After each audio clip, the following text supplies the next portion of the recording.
Gente, de acordo com os dados do Ministério da Saúde, somente em 2020, o ano passado, portanto, foram registradas mais de 100 mil mortes decorrentes de um AVC. E hoje, dia 29 de outubro, é o Dia Mundial em combate a essa doença, que também pode deixar sequelas graves. Como para outras doenças cardiovasculares, há fatores de riscos que podem ser controlados. Existem vários tipos de AVC e os principais são o isquêmico e o hemorrágico. Mas quais são as causas, os sintomas, os fatores de risco? Para falar tudo isso e muito mais, eu e você vamos receber aqui, tenho que deixar bem claro, que é o pai da Maria da Glória, Maria da Graça e do Henrique, né? O queridíssimo doutor Guilherme Prado, que a gente convida com muito carinho aqui para entrar na nossa salinha da saúde. Doutor, boa noite, bem-vindo. Tudo bem, Frei, tudo na paz. Acertei os filhos, Maria da Glória, Maria da Graça e o Henrique. E o Henrique, exatamente. O mais velho é o Henrique, mais né? velho é o Henrique. Tá lindo o Henrique. Muito bonito. Filhos, ele me mostrou as fotos das crianças antes. Depois pode até mostrar aqui, mas lindos demais. Parabéns, viu, doutor? Obrigado, Frei, muito obrigado. Doutor, então quer dizer que hoje, dia 29, estamos no Dia do Combate Mundial do AVC, doutor? É importante que a gente entenda essa data, entenda a importância disso, porque, infelizmente, muito poucas pessoas sabem reconhecer os sinais de AVC. Entendi. Então, acho que essa data de conscientização é muito importante para todo mundo. Vamos falar um pouquinho sobre isso, então? Vamos lá. Doutor, por favor, sente-se. Gente, doutor Guilherme já está aqui, o nosso médico, o neurologista que aceitou o nosso convite aqui, e tenho certeza que ele trouxe muitas informações, dados atualizados também sobre os tratamentos do AVC. Doutor, a gente fala assim, AVC, mas algumas literaturas também falam-se AVE, acidente vascular cerebral, acidente vascular encefálico.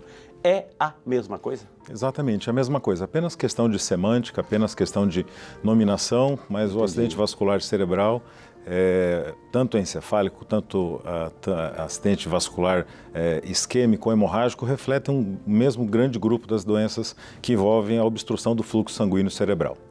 A gente fala assim, o princípio é acidente, né? Por que um acidente, né? Algo está acontecendo, por que existe esse acidente vascular? Vascular tem tudo a ver com as veias, artérias, assim, que nós temos no nosso corpo e também no nosso cérebro, doutor. Isso. Só para tentar contextualizar mais facilmente, o sangue chega ao cérebro por vasos arteriais, por artérias que saem do coração e volta para o coração para ser oxigenado pelas veias. Então, quando a gente fala em AVC, a gente fala de uma doença que acomete artérias. Não é não tem AVC nas veias. O AVC nas veias tem um outro nome, é uma trombose. É quando há um entupimento desse vaso. Então, é uma situação diferente que pode, em alguns casos, até vir associado aos AVCs das artérias, mas normalmente são exceções. Então, é quando o sangue está indo. É quando o sangue está indo pelas que artérias o sangue vai. Algum acidente, acontece algum evento inesperado envolvendo esses vasos arteriais e aí se desencadeia uma série de alterações neurológicas. Tá, vamos entender, vamos falar do acidente em si. Então o sangue está indo, ele vai irrigar todo o nosso cérebro, como todo o nosso corpo, isso é sistêmico. Aí chega no cérebro, o que está acontecendo? O que pode acontecer que ele não cumpra a sua função corretamente? São duas situações principais, né? A primeira delas é quando há uma falta da oferta de sangue para o tecido cerebral, ou seja, há um entupimento, há uma obstrução, melhor dizendo, desse fluxo sanguíneo e esse cérebro que recebe 20% de todo o sangue bombeado pelo coração, olha só como é importante um órgão de 1,5 kg receber tanto sangue para funcionar. E numa situação dessa, o prejuízo de oxigenação leva, obviamente, a riscos de problemas muito sérios. 120, 140 milhões de células neurológicas morrem por hora no AVC. Tanto que há uma estimativa de que para cada hora não tratada do AVC, você chega a perder quase 4 anos de vida. Uau. E ainda assim se expondo a um risco enorme de sequelas. Então, é uma situação muito delicada. E um outro extremo, existe a hemorragia, né? Quando esse vaso ele não entope, ele se rompe, ele se estoura. Por vários motivos que a gente vai falar aqui, determinando a falta de oxigenação, porque o vaso, na verdade, se danificou, ele rompeu.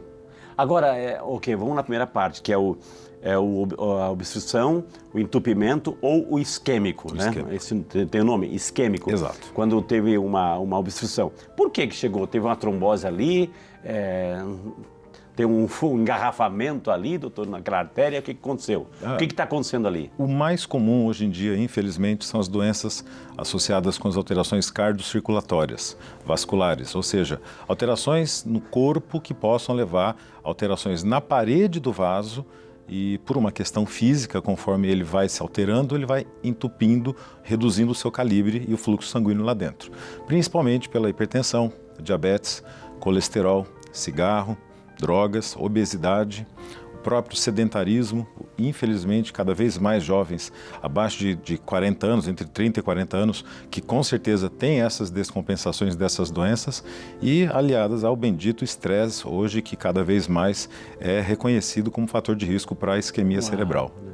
Doutor, ou seja, então tudo aquilo que acontece no nosso corpo, do pescoço para baixo, as artérias, enfim, que tem um problema de colesterol, os vasos, enfim, tudo ali, acontece também em microestruturas no cérebro. Sim, tanto na microcirculação do cérebro, quanto na microcirculação do coração, quanto na microcirculação dos rins, dos vasos que vão para as pernas, ou seja, é muito importante a gente entender que não é só um AVC. A data é importantíssima para a gente entender que o nome correto, digamos assim, completo, seria a vasculopatia aterosclerótica, ou seja, um vaso que por várias causas sofre alterações e na data de hoje é lembrada os eventos cerebrais, mas um AVC isquêmico, um AVC hemorrágico, tem sim que ter, sempre que ser considerada a possibilidade de uma alteração cardiológica, renal, circulatória, concomitante, não é só a cerebral. Entendi. Agora, doutor, então, ok, a gente já entendeu que fatores de risco como obesidade, colesterol alto, etc., diabetes não controlada, isso pode levar ao entupimento desta artéria que deve fazer a sua função de levar o oxigênio e o sangue para irrigar todas as partes do nosso cérebro. Quando isso acontece, acontece um isquêmico. E o hemorrágico?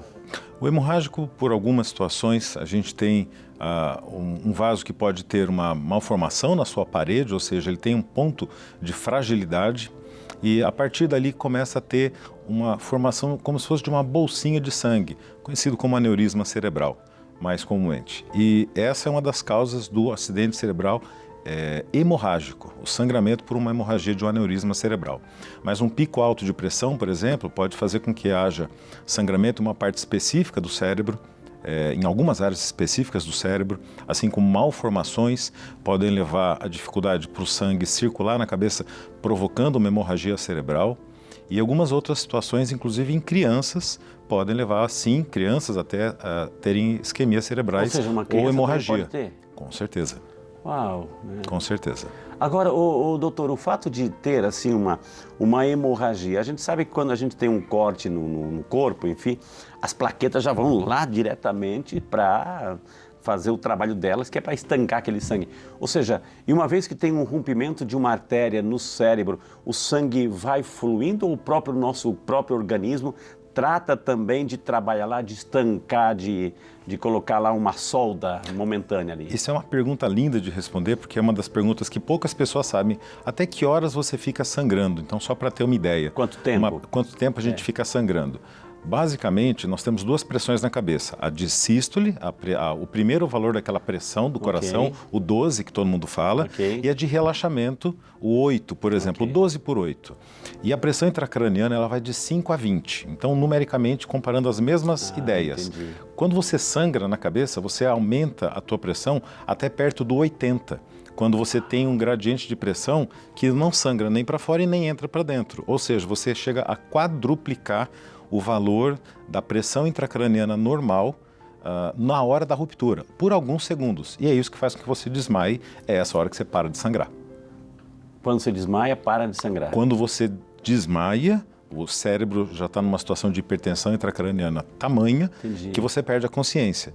Não que você pare de sangrar na hora que se desmaia, mas quando a pressão se equivale, ou seja, quando a pressão intracraniana que é de 20, vai para 80, ou seja, 4 vezes maior do que a pressão normal. Entendi. Agora, o Aí o corpo doutor, estanca a hemorragia, vamos dizer assim.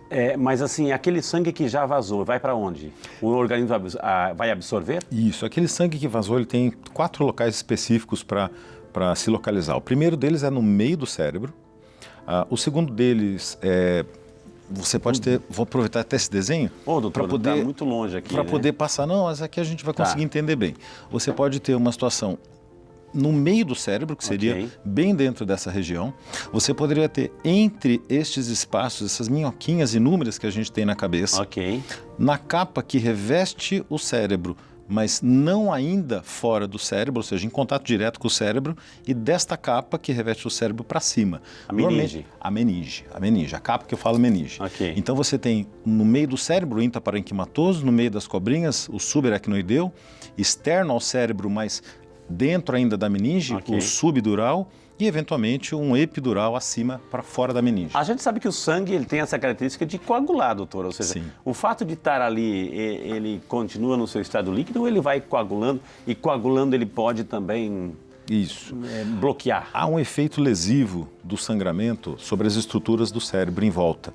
É um efeito que a gente chama do efeito da protrombina, que é uma das fases que o sangue, quando ele extravasa do vaso, ele começa a se degradar e gerar uma reação inflamatória em volta. Então, não é incomum que muita gente com um AVC tenha, por exemplo, epilepsia, seja pela área do cérebro acometida, seja pelo efeito lesivo do sangue em volta dessa estrutura cerebral. Entendi. Então, ele numa fase inicial está líquido, algumas horas e alguns dias depois ele já está quase como uma consistência de uma geleia de amora. É muito comum a gente ver essa consistência e esse aspecto Ok. cirúrgico. E às vezes quando ele está muito mais tardio, ele parece óleo de motor. É muito, muito, muito parecido. Ô, doutor, como é que a gente, agora questões práticas, como é que a pessoa percebe que está tendo um quadro de AVC? O que sinal que a pessoa fica, ela vai desmaiar, ela fica trêmula, dói a cabeça? O que sinais externos para identificar? O mais importante é você entender que o AVC é uma situação que você está bem no momento e no momento seguinte você tem alguma alteração física, seja ela visual, seja ela motora, seja ela sensitiva, seja ela de consciência. Mas é muito importante aproveitar, eu tenho visto muitos informes disso hoje em dia nas mídias, principalmente utilizando uma regra muito clara, como identificar um AVC. O paciente muitas vezes pode desmaiar, então quem vai estar perto dele tem que usar a expressão SAMU, uma coisa simples. Ok. O que quer dizer o SAMU? O S é para você sorrir. Se você tiver um desvio ou uma alteração no seu sorriso, tem que haver a possibilidade de você estar tendo AVC. Ok. O A, Então eu tenho que pedir para a pessoa sorrir? sim. Ok. O A de abrace, ou seja, quando você estica seus braços, se você tiver dificuldade para fazer esse movimento, há uma possibilidade desse paciente também estar com a falta de força, ou seja, de uma hora para outra tem que pensar no eu tenho que AVC. pedir para a pessoa sorrir, para abraçar. Abraçar, falar, o M, uma música, recitar Ok. algum trecho de alguma lembrança dela que ela tenha. Uma música, por exemplo, um verso, ela não vai conseguir no caso de um AVC. E se esses estiverem, não necessariamente todos juntos, mas alguns deles, o U é de urgência, sim, chamar o telefone de emergência para levar essa pessoa para assistência, porque é muito importante. Uma das coisas que eu vi recentemente é que muita gente ainda acha que o AVC não tem cura, não tem tratamento. Isso é uma coisa que a gente tem que usar o programa de hoje para falar. E tem? Não é isso. Tem. Uau, que Tem legal. tratamento, tem muita coisa para ser feito e tudo depende do tempo. O tempo que as pessoas chegam ao hospital. Só para você ter ideia, menos de 20% das pessoas chegam com tempo ao hospital de se fazer alguma coisa.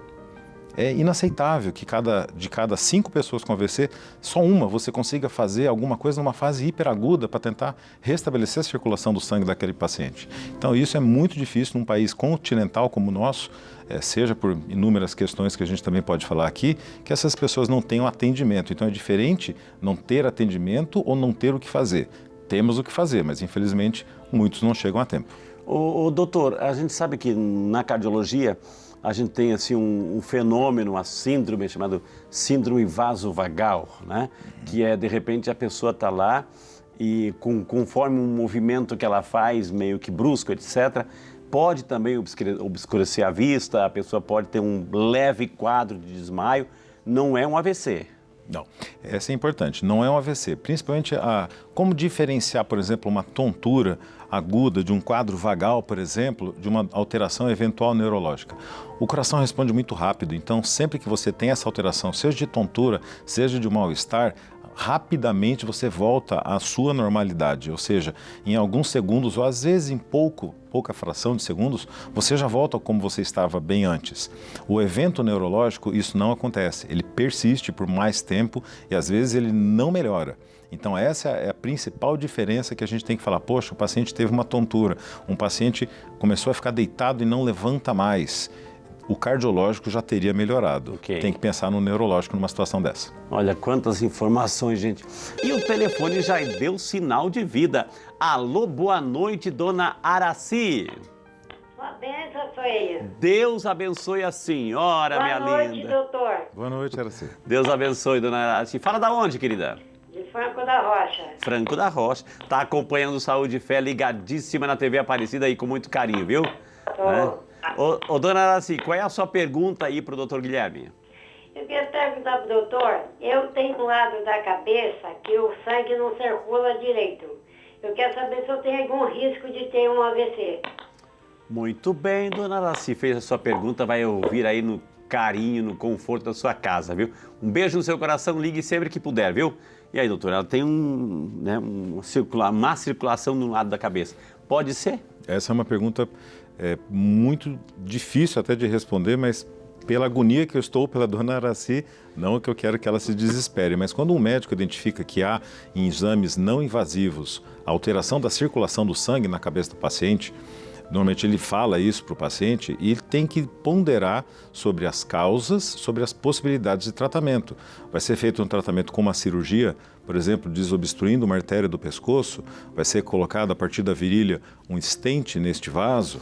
Essa obstrução é no pescoço, é dentro da cabeça, é por algum problema cardiocirculatório. Então, assim, o importante é definir qual é a causa. Então, não sei se a dona Araci já tem isso definido. Se não tiver, ela realmente precisa procurar assistência especializada para identificar qual é a causa para sim fazer o tratamento. Como eu disse anteriormente, AVC tem tratamento preventivo, né? Infelizmente, muitos pacientes que têm um AVC vão ter novamente, em torno de 25% dos pacientes com AVC isquêmico vão repetir um novo episódio. E é importante que seja feito o estadiamento para tratar esse paciente preventivamente, seja com remédio, seja tratando a causa com um procedimento cirúrgico ou com algum tratamento cardiológico, por exemplo. Muito bem, como valeu a pena, dona Araci. Tem mais ligação, diretor? Gostei. Opa, 0300 210 1210.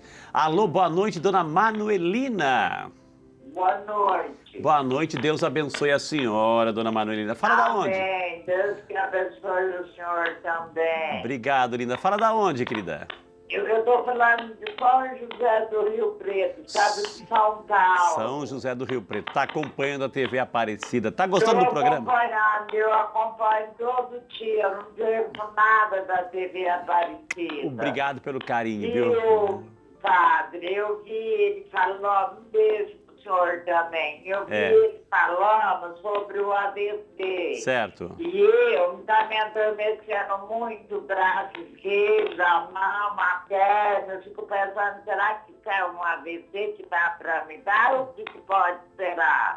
Então tá bom, muito bem, muito obrigado, dona Manuelina. Vai ouvir a resposta aí do doutor Guilherme na sua casa. Olha, um beijo para a senhora de coração, viu, doutor? E aí, ela tem vários quadros, sintomas, doutor. O importante é identificar se esse adormecimento é de um lado do corpo, que numa situação de adormecimento acometendo, por exemplo, o braço de um lado e a perna do mesmo lado, a gente sim está apontando uma área na cabeça específica. E identificar se junto da dormência, desse formigamento, existe também perda de força ou não. Essa é uma diferença muito ampla que tem que ser muito bem estudada, principalmente porque há inúmeras outras causas, por exemplo, na coluna vertebral, que pode dar isso, que pode dar uma alteração específica de joelho, de quadris, eventualmente. As tendinites de ombros também podem dar dormências.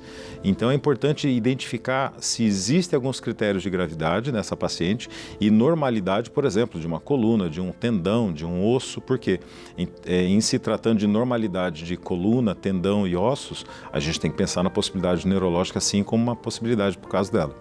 Agora, o doutor, o fato assim do AVC, muitas pessoas vão assim, no consultório, você tem alguma doença? Não, não tenho, doutor, tudo bem, eu só tenho pressão alta. A pessoa acha que pressão alta não é doença. É um dos principais fatores, doutor, é isso? A pressão alta aumenta em mais da metade as chances do paciente ter um AVC isquêmico, só por ele ser hipertenso. Se você pegar uma população de pessoas genéricas aleatoriamente selecionadas e colocar hipertensos no meio, há umas 50% mais chance daquela pessoa ter um AVC só por ser hipertensa. Entendi. Muito menos, por exemplo, muito menor do que o diabetes, que dá em torno de até 20% das chances se aumentarem pelo fato de você ser diabético. Então, olha como a hipertensão arterial é um grande problema, podendo sim levar o paciente a ter um AVC isquêmico numa situação dessa de não tenho nada, só hipertensão arterial. É muita Pessoas coisa. que fazem uso de substâncias, por exemplo, assim, doutor, como aqueles remédios antiagregante plaquetário, o famoso assim, afinador do sangue, tem um pouquinho mais de proteção ou não? Sim.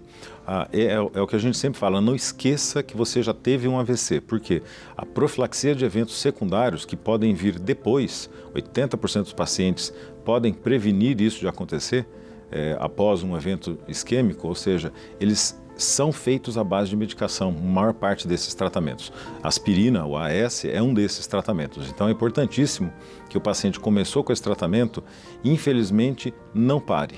Parar o tratamento com AS, com aspirina, qualquer tratamento que você use para impedir o AVC é te expor novamente ao risco do AVC. Entendi. E o senhor falou assim que uma pessoa que teve um episódio pode ter outros seguidos, doutor? Como é que é? No mesmo local, na mesma região? Como é que é essa situação?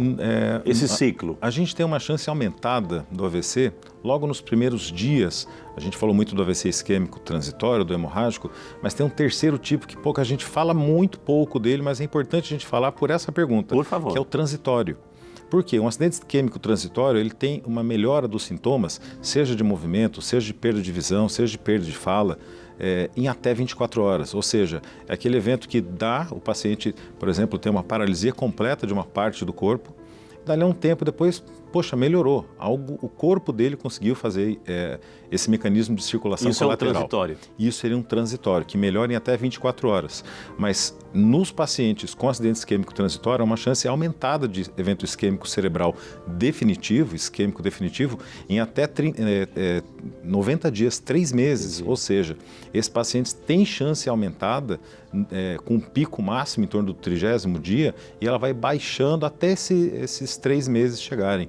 Então, sim, é importante que esse paciente com AVC isquêmico faça tudo o que tem que ser feito para impedir um novo evento e nos acidentes isquêmicos transitórios que seja investigado, porque a chance é grande, principalmente nos primeiros dias, nas primeiras semanas após a isquemia transitória. Doutor, pessoas assim que sofrem acidentes, batem a cabeça, pessoas também que a gente sabe que tem esportes meio radicais assim que o objetivo é derrubar o oponente batendo na cabeça, enfim.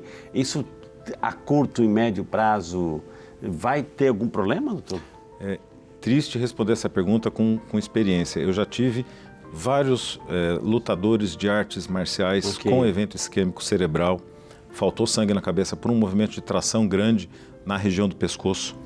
Isso provavelmente rasgou a artéria, soltou uma parte dela para cima e deu um AVC isquêmico. Então, diferentemente, por exemplo, do AVC isquêmico de um hipertenso, de um diabético, você tem um pedaço da artéria que se desprende. Então, esse, por exemplo, é importante você ter o referenciamento desse paciente para um local onde isso possa ser bem tratado, porque o tratamento é retirar esse fragmento da artéria para reabrir ela e colocar um stent, ou seja, fazer uma cicatrização em volta dessa parede, porque ela está machucada, ou seja, ela pode dar eventos futuros. Já tive pacientes, não só isso, com acidentes de carro, que chegam no hospital. Eu me recordo de uma paciente minha, jovem, muito bonita, não tinha 18 anos na época, andando de buggy no condomínio, teve um capotamento, caiu, bateu a cabeça. Teve uma fratura de braço, não me falha a memória, foi para o hospital, não estava mexendo um lado do corpo, olha como é importante essa questão de um lado do corpo, foi atendida, foi considerada a possibilidade de uma lesão cervical, um trauma de coluna cervical, mas é muito difícil você ter um trauma de coluna cervical dando uma alteração num lado do corpo, né? Você teria, no caso, nos braços e nas pernas. E na hora que eu vi essa paciente, eu falei, essa menina teve um AVC, vamos levar ela para estudar e identificar o que aconteceu. Entendi. Ela rasgou o vaso, fechou ele, teve um AVC grande e o outro lado também foi rasgado no acidente. Então, assim, caiu de bug. É um acidente terrível. Quantos caem de bug em dunas, essas coisas. Então, são várias situações que a gente tem que sempre tomar muito cuidado. E olha, o 0300 210 1210 parece que acordou novamente. Aqui você liga, você tem prioridade absoluta. Alô, boa noite, dona Eliette.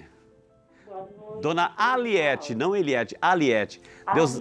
Isso, Deus abençoe a senhora, dona Aliette. Fala da onde, linda? De São Gonçalo, Rio de Janeiro. São Gonçalo, Rio de Janeiro, seja muito bem-vinda. Também acompanhando Saúde e Fé na TV Aparecida. Muito obrigado, Toda viu? semana. Que Deus abençoe. E qual é a sua pergunta para o doutor Guilherme, dona Aliette? Olha só, Frei Rinaldo, meu esposo teve um AVC, já é o segundo. Ele teve o primeiro, depois de 13 anos, ele teve o segundo. Certo. E ele já vai fazer, amanhã, vai fazer 2 anos. E ele ainda tem dificuldades no braço esquerdo, ele anda, ele fala, ele já toma banho sozinho. E quando ele fica, assim, as coisas fogem um pouco do controle dele, ele fica um pouco alterado, ele diz que fica confuso. Entendi. Eu gostaria de saber do médico quanto tempo vai levar para ele melhorar. Certo. Como é o nome dele? É João Amorim Garcia, ele inclusive é da campanha dos devotos. Ô, seu João, um grande abraço para o senhor, melhoras aí, viu? Dona Aliette, um beijo para a senhora, que Deus abençoe, muitíssimo obrigado por ligar, por acompanhar, por nos dar esse carinho aí da sintonia, viu? Fez a sua pergunta, o doutor Guilherme vai responder com muito carinho, para ajudar a senhora e o seu João, viu? É uma pergunta também difícil da gente responder, porque a gente sabe que o AVC isquêmico, quando você tem ele, os primeiros 90, 120 dias são fundamentais, porque é essa hora que o cérebro está tentando reaprender. Então, quanto mais você fizer a reabilitação nesse período, 90, 120 dias após o AVC, é quando você pode ter uma chance aumentada de melhorar a sua condição de movimento, de fala, seja com a físio, seja com a fono. Da parte psicológica, fundamental esse cuidado após um AVC isquêmico, porque imagina você tendo consciência do seu corpo com essa limitação. Então, é importantíssimo que isso seja iniciado o mais breve possível. E no caso dele, aquilo que a gente está falando, ele não teve só um, ele teve 2, ou seja, será que ele foi devidamente investigado, devidamente tratado e será que ele fez o tratamento proposto pelo médico também? Entendi. Será que em algum momento não largou, não entrou algum descuido eventual que a gente às vezes relaxa e acha que está tudo bem? Então é importante analisar todas essas variáveis, mas infelizmente o cérebro não regenera. O que ele faz, sim, nesses períodos de 3, 4 meses após o evento, ele tem uma capacidade aumentada, tal da neuroplasticidade, de reaprender alguns caminhos. Adaptar-se. Adaptar-se. E nessa hora ele consegue, por exemplo, melhorar uma fala, melhorar um jeito que anda, só que numa situação de demanda alta, por exemplo, necessidade alta, ele quer falar, ele quer fazer um movimento, o cérebro pode não entender muito bem isso e ele acaba ficando numa situação Irritado, desconfortável, né? irritado. Força, seu João, e ânimo pro senhor, viu? Parece que temos mais uma ligação, claro que sim. Alô, boa noite, dona Vilma. Boa noite, padre. Deus abençoe a senhora. Tá ligando aonde? São Caetano do Sul. São Caetano, conheço a sua cidade, viu? E tá acompanhando a TV Aparecida. Gosta do Saúde e Fé? Sim, gosto muito. A gente aprende muito, né, dona Vilma? Nossa. Que maravilha, viu? E qual é a sua pergunta pro doutor Guilherme? Aproveita. Doutor Guilherme, é o seguinte. Eu tenho na cabeça, ao lado direito do olho direito, entre o olho e o ouvido, aqui do lado, de vez em quando tem umas formiguinhas. O que poderia ser e o que eu devo fazer? Muito bem, dona Vilma. Um beijo pra senhora. Vai ouvir a resposta aí na sua casinha, viu? Deus abençoe. Liga sempre, viu? Vejo a importância de procurar 4 profissionais, pelo menos, por ordem de prevalência dos problemas. Primeiro, um neurologista ou um neurocirurgião para fazer a investigação de doenças relacionadas às artérias, né? Existe uma artéria que passa nessa região, uma das principais artérias do nosso corpo, a artéria carótida, sede de alguns problemas, aneurismas cerebrais, por exemplo. Um segundo profissional que é importantíssimo e fundamental dela passar seria um profissional da otorrino, né, da área dos ouvidos, principalmente porque esses desarranjos, esses desconfortos podem sim estar associados a problemas do ouvido. E labirinto, né? Labirinto, exatamente. O Frei sabe tudo. E o terceiro profissional importantíssimo de não deixar de passar é um bucomaxilo, porque infelizmente muitas alterações na articulação da ATM, mandíbula, da ATM, podem fazer com que você tenha esse desconforto nessa região. E um oftalmologista importantíssimo para descartar um problema da visão, do globo ocular em si. Uma pressão ali, né, doutor? Exato. Ô, doutor, isquêmico e hemorrágico, né? Tem um transitório, enfim. AVC é AVC, derrame é derrame, enfim, tem a sua gravidade. Mas entre um e o outro, qual é o que a gente pode recuperar melhor, enfim? Qual é o menos grave? Os dois são graves, qual é o menos, doutor? Os dois são graves, os dois são difíceis quando você acomete, por exemplo, o tronco cerebral. Então, se você tiver uma isquemia numa área pequena do tronco cerebral, 1 centímetro, vamos dizer, em algumas áreas específicas onde controlam-se os batimentos cardíacos, a deglutição, por exemplo, você vai ter uma incapacidade enorme para a vida com uma área cerebral pequena. Então, o importante é a gente saber qual é o causador do evento. Então, no AVC isquêmico, um vaso fechado, vamos tentar abrir. No AVC hemorrágico, um vaso que sangrou, qual foi a causa do sangramento? Um aneurisma, uma malformação, um pico alto de pressão arterial? Tempo é cérebro. Em qualquer uma das duas situações, quanto mais rápido você fizer o tratamento, menos problemas você vai ter. Então, a chance do problema existe, é grande, mas o importante é saber tratar, identificar a causa logo e tratar. Então, assim, em relação a qual seria o menos pior, não existe o menos pior, os dois são graves. Doutor, estatisticamente, é claro que a gente não está aqui entre ele e ela, mas assim, quem é que mais, as estatísticas mostram que o homem tem mais, a mulher tem mais, ou já está equiparado aqui? O fato de ser humano tem? Então, na verdade, o AVC isquêmico é mais comum em homens. O isquêmico. O isquêmico. O entupimento. O entupimento. O AVC hemorrágico é mais comum, por exemplo, nas mulheres. Então, porque há uma prevalência aumentada das doenças das paredes dos vasos nas mulheres. Não que homem não tenha AVC isquêmico hemorrágico, não que mulher não possa ter um AVC isquêmico. Mas as proporções são diferentes nessas duas situações. Situações assim externas, por exemplo, assim, bebida, o álcool, o etilismo, enfim, isso prejudica também? Pode não prejudicar, mas também não ajuda, né, doutor, nesse sentido? Não, prejudica não só pelo hábito o cigarro. Da bebida, mas o que vem junto com a bebida. Então seria, por exemplo, o cigarro, o tabaco em grande quantidade, uma coisa que a gente vê hoje em dia cada vez mais, o narguile, e é uma coisa muito fácil, muito acessível a muitas pessoas, sim, sabidamente associada com efeitos de isquemia cerebral. Então, são vários hábitos ruins que levam você a ter um evento neurológico como esse. Mas sim, a bebida alcoólica é implicado não só no AVC isquêmico, mas em tantas outras doenças que a gente conhece hoje em dia. Interessante, né, que o doutor falou assim e vai responder depois no intervalo, que uma coisa é AVC de gente grande, que tem uma história de vida, estresse, etc. Mas outra coisa é um AVC numa criança, né? Por que isso acontece? Gente, olha que maravilha. E olha, a Geisa falou que tem ligação, gente, tem ligação. 0300 210 1210. Alô, boa noite, dona Terezinha. Boa noite. Boa noite, Deus abençoe a senhora. Dona Terezinha, fala da onde, querida?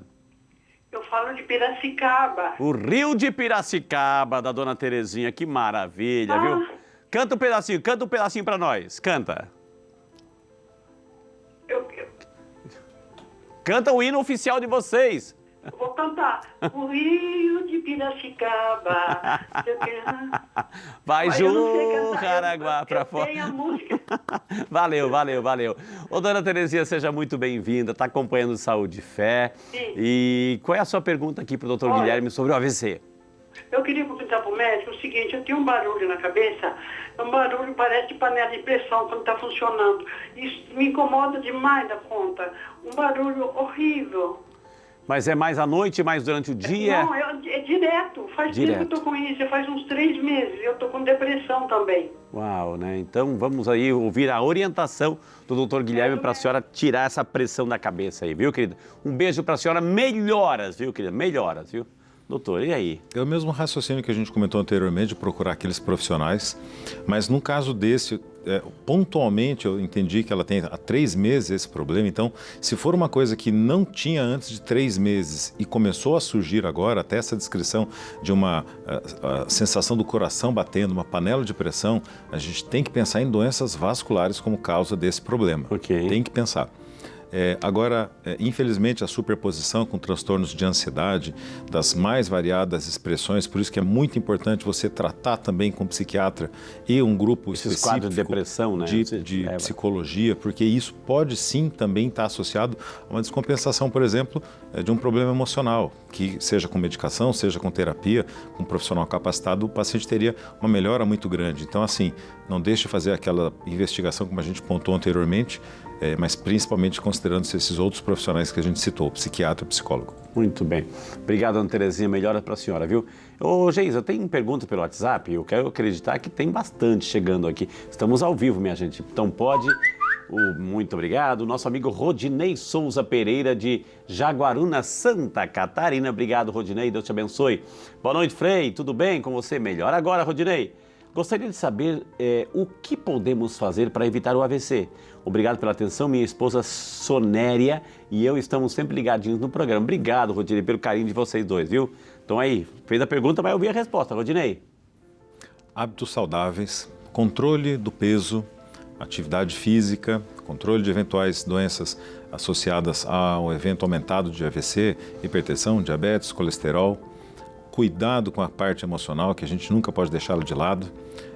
Os hábitos saudáveis fazem com que a gente afaste esse risco, mas não que a gente nunca possa ter. A gente diminui a chance.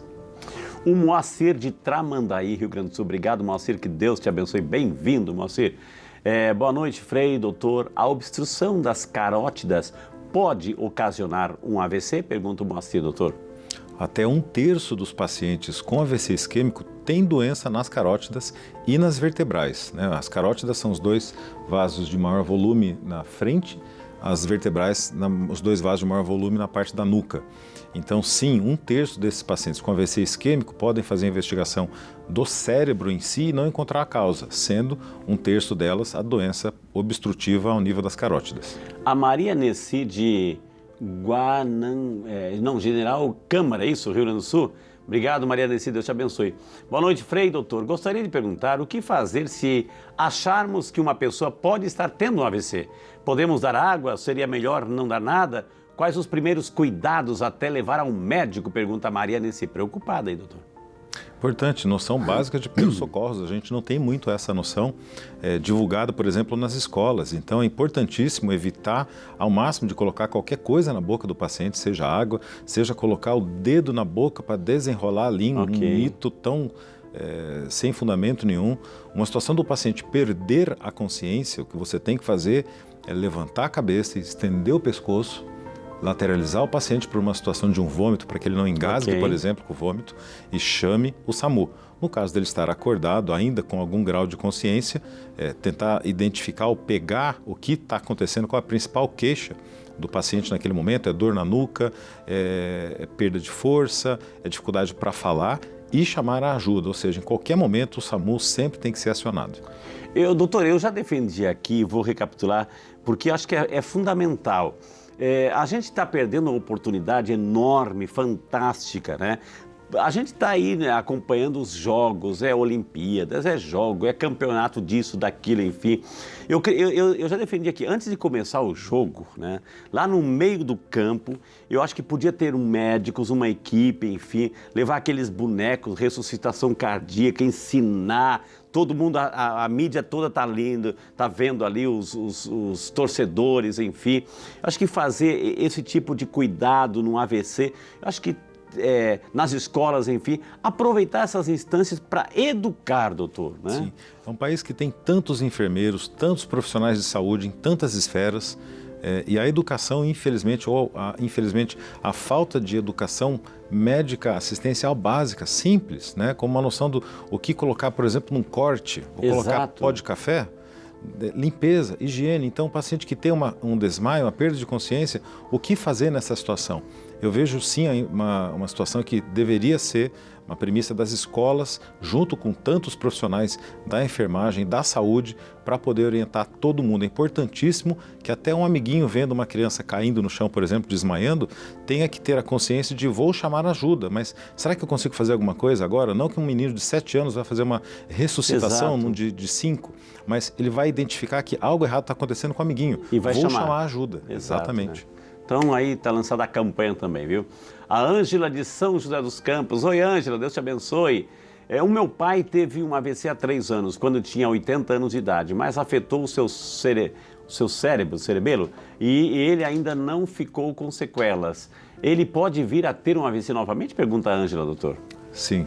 É uma situação, como a gente comentou, comum, que esses pacientes podem sim vir a ter novos eventos no futuro. O paciente com 80 anos de idade normalmente é um paciente que já tem uma série de circulações colaterais já pré-estabelecidas, porque o corpo dele já está tendo que lançar mão delas para poder funcionar o cérebro. Ou seja, ele pode até ter um evento cerebral pequeno, mas a idade ajudou este paciente, ou seja, fez a circulação colateral de um idoso aparecer. Diferente, por exemplo, de um jovem, se um menino de 30, 40 anos tiver uma situação parecida como essa, a chance de sequela seria maior, porque ele não tem as colaterais também presentes no coração, por exemplo, numa situação de infarto. O infarto aos 80 pode ser menos perigoso, não que seja uma regra, do que, por exemplo, o infarto aos 40. Entendi. Ô, doutor, a gente sabe assim que, infelizmente, o grau de obesidade infantil está aumentando cada vez mais, o sedentarismo, está tudo pronto, esses enlatados, esses fast food, enfim. Uma criança pode também ter um AVC. Por que isso acontece? Um AVC é doença de gente grande? É triste, não ainda na situação da criança obesa, da obesidade infantil, tendo um AVC. Mas, infelizmente, o AVC, tanto isquêmico quanto hemorrágico, podem sim acontecer em crianças. Então, aqui até um parênteses interessante para a gente poder falar só um pouquinho disso, principalmente numa questão de irritabilidade, a tal da criança que não para de chorar, ou que, de repente, em algum momento, depois de muito tempo, sem nada que os pais possam conseguir fazer, acalmar aquela criança, que ela tenha um pico alto de temperatura, de febre, 40 graus, que ela, de repente, perca a consciência e na hora que ela acorde, ela continua irritada, mas mexendo menos um dos lados do corpo. É muito importante a gente lembrar que tem doenças da infância, principalmente problemas do coração, uma doença que felizmente não é muito comum, mas existe, a anemia falciforme, podem levar essas crianças a terem isquemias cerebrais. Entendi. Isso é muito ruim. Existem outras doenças que podem levar, por exemplo, ao sangramento. Existem doenças da parede dos vasos, lúpus, quando descoberto muito na infância, a própria infecção pelo varicela zoster, alguns traumas, grandes infecções na infância, meningites, podem sim fazer com que essas crianças também tenham AVCs. E isso é muito comum. No caso da obesidade infantil, não agora. O paciente não vai ter com 13 anos obeso e vai ter um AVC. Ao longo da vida dele, sim. Mas as crianças pequenas, inclusive tão jovem quanto muito pouco tempo de vida, menos de 1 ano, podem sim ter AVC isquêmico. Entendi. O Júnior de Hortolândia, São Paulo. Obrigado, Júnior. Deus te abençoe. Obrigado pela companhia nessa noite conosco. Doutor, tenho 37 anos, fui diagnosticado com cirrose crônica e comecei a sentir dormências pelo corpo. Isso pode ser motivo para que eu me preocupe com um risco lá na frente de ter um AVC? Pergunta o Júnior, doutor. A cirrose crônica, ela estaria associada com alterações na coagulação do sangue, dos fatores de coagulação feitos no fígado. Esse paciente pode sim ter uma tendência aumentada numa situação de insuficiência hepática, de ter um sangramento, por exemplo. Mas algumas medicações, infelizmente, têm como efeitos colaterais reações sistêmicas que podem levar os pacientes a ter até as complicações de AVC. Por isso que é muito importante um paciente com cirrose fazer um tratamento em centro especializado, porque tem que saber a hora de entrar com os remédios, a hora de fazer esse acompanhamento em conjunto com outras especialidades para minimizar ou para que atue antes dessas eventuais complicações aparecerem. Ô, doutor, pessoas assim que são fissuradas, são viciadas em remédio, não pode ver um remédio que está tomando. Ou seja, o excesso de automedicação pode também levar a algum quadro nesse sentido lá na frente? A automedicação é danosa, prejudicial em muitos sentidos, seja medicações que envolvam, por exemplo, dor, analgésicos, vou tomar um analgésiquinho direto, vou tomar um remédio para o estômago direto. Então, é muito importante entender que chama-se remédio, mas nas farmácias chama-se drogaria também, porque é uma droga, vende-se drogas. Drogas, por que a gente fala drogas? Porque é um medicamento que na dose médica estudada tem um benefício, mas em doses acima expõe o paciente a riscos desnecessários de complicações. Doutor Guilherme, o programa está indo embora já, que pena, né? Então, vamos recapitular. Então, para ter claro, o que é um AVC? O AVC é uma situação dramática, imediata, de uma hora para outra, que há alteração neurológica, motora, sensitiva ou de consciência do paciente. É uma situação grave, uma situação séria, que é importante saber se ela é permanente ou se ela é transitória. E no caso de o paciente ter um sintoma mudando a sua vida, mudando aquele segundo, ele precisa de ajuda especializada num hospital. Não é num posto de saúde, não é num consultório, é num pronto-socorro. Quais são os fatores de risco, doutor? Principalmente hipertensão, diabetes, colesterol, cigarro, drogas, obesidade, são os principais fatores relacionados aos acidentes vasculares isquêmicos. Numa situação assim, o primeiro socorro é? Sorria, abrace, cante uma música, chame o SAMU. Urgente, né? Chame o SAMU, 192, viu? Gente, tivemos o prazer hoje de conversar com o Dr. Guilherme e nosso médico neurologista. O assunto de hoje foi AVC, que é hoje, dia 29, sexta-feira, é o Dia Mundial de Conscientização sobre essa realidade. Quem quiser entrar em contato é @neuromogi, e o telefone é 0 operadora 11 2500 0292. Está na tela para você copiar.